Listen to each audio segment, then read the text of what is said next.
Hi there, and thank you for joining me for today's live reading of Someone to Watch Over Me, Book 3 in the Wounded Heart series by Debbie Cromack, and this is presented by Itsy Bitsy Book Bits. Prologue, Angelo.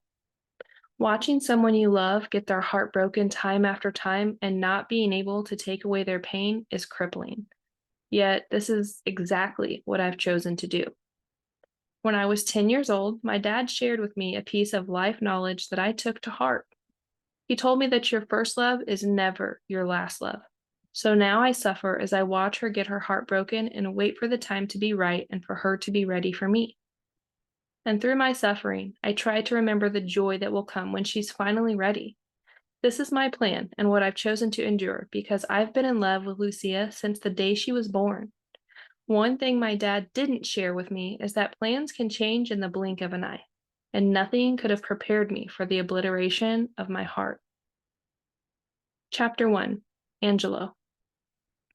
I'm supposed to protect her, like a big brother should. I'm not supposed to fall in love with her.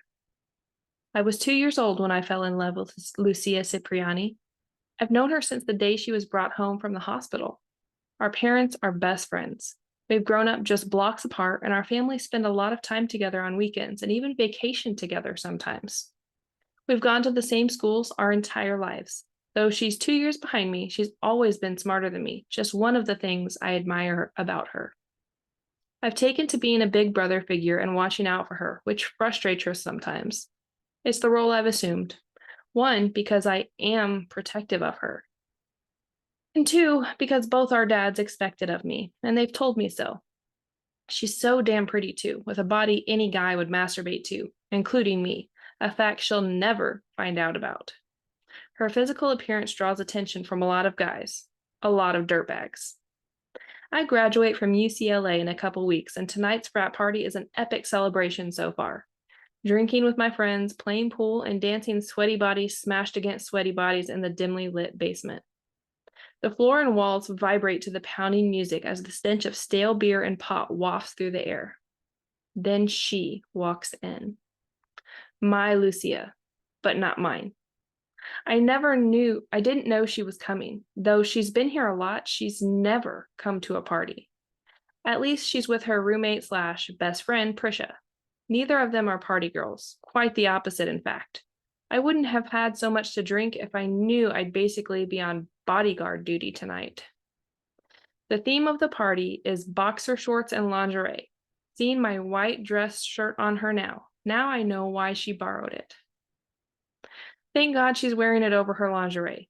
Only 2 of the buttons are closed at her chest, and the boxers, also mine, little thief, cover her butt and tops of her thighs. Her long legs are accentuated by black stiletto heels. Jesus, I want to know what she's wearing underneath my clothes. Trying not to ruin her night by stalking over and telling her to leave, I tuck into the hallway with the burnt-out light bulb, watching her like a hawk as drunk, hormone-raging turkey vultures sniff out her virginity and circle around her and Prisha like their prey. She shouldn't be in a place like this. My jaw tight, I grit my teeth, ready to pounce if any of them so much as thinks about touching her. One of my sleazeball frat brothers, Joe, enters the circle and hands them each a beer. He's not necessarily a bad guy, he's just a man whore, and not someone I want hanging around Lucia. With her still here 2 more years after I'm gone, I have no idea how I'm going to protect her from assholes like him. Irritation pounds at my temples to the thump of the music as I tilt my plastic cup into my mouth, letting the beer slide down my throat while keeping my eyes on Lucia. The girls spot me, exchanging words as they look at me and back at each other. Lucia. Never? Prisha's voice rises as her dark brown eyes widen in disbelief. No, never. We don't think about each other that way. My heart sinks a little. The statement is a complete lie on my end. I say it to convince myself, knowing the effort is pointless. Angelo I shrug, doesn't see me that way. He looks at me like I'm his little sister, and that's all. He thinks he's being sly, tucked into the shadow of the hallway, but I feel his protective eyes watching me. Outwardly, I'd always expressed my frustration with his need to protect me, but inside, I wondered if he intimidated any guy who even thought about asking me out because maybe he wanted me to be his and he was waiting for me to be old enough to tell me. That naive thinking was of a hopeful, pitiful little girl. I know that now. I've been waiting 20 years for him to tell me he feels something more for me than just friendship. As we've gotten older, my innocent childhood crush turned, shifted, morphed into a deep love that intertwined with heated lust once my hormones finally kicked in.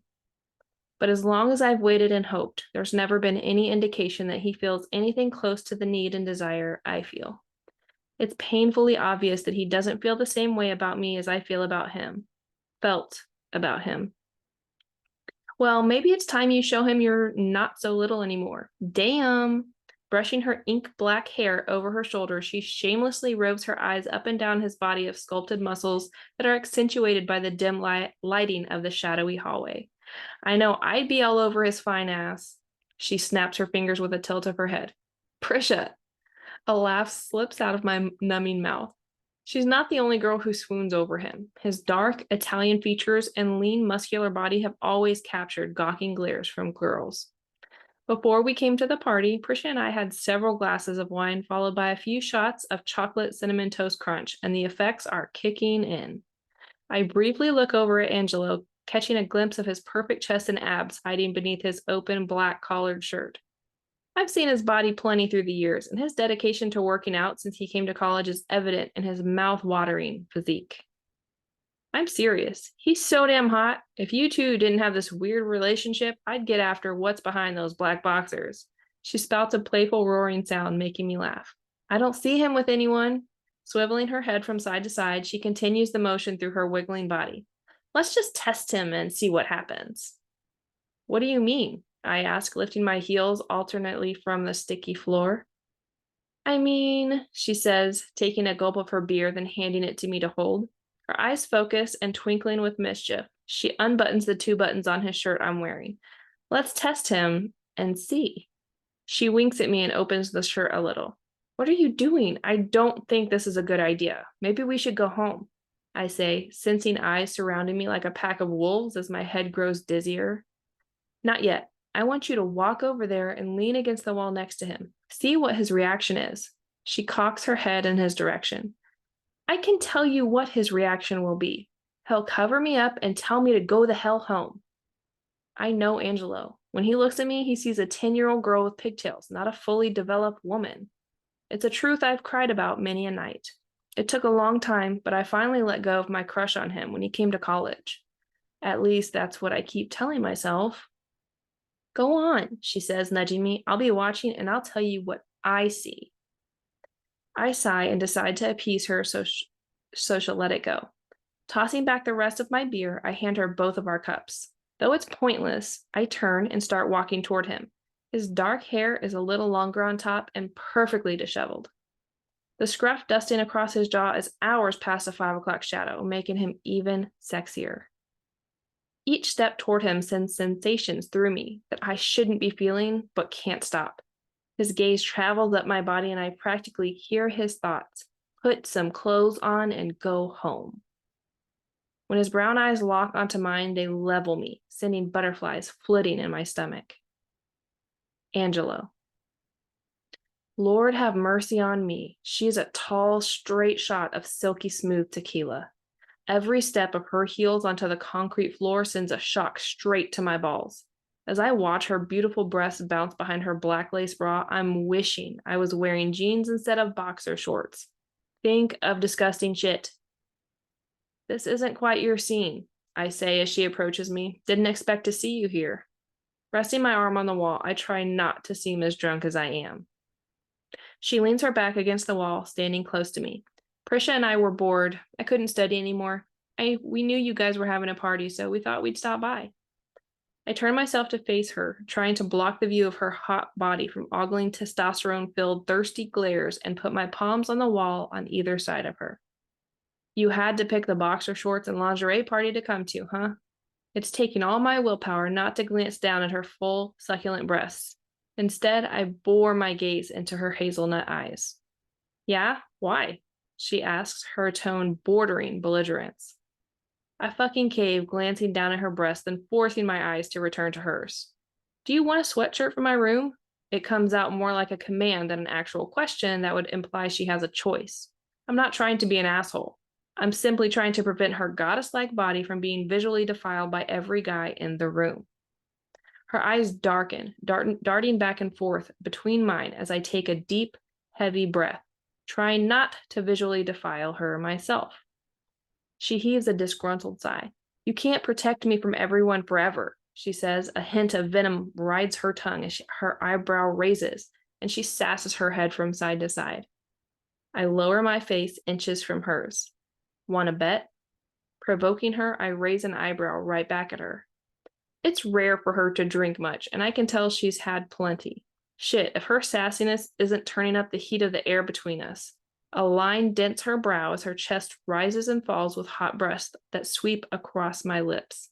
What'd I do for just a taste?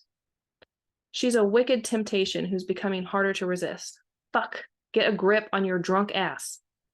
She growls at me, frustration steaming from her ears. When she tries to duck under my arm, I scoop her up and throw her over my shoulder, causing laughter, hoots, and howls from the surrounding sea of bodies.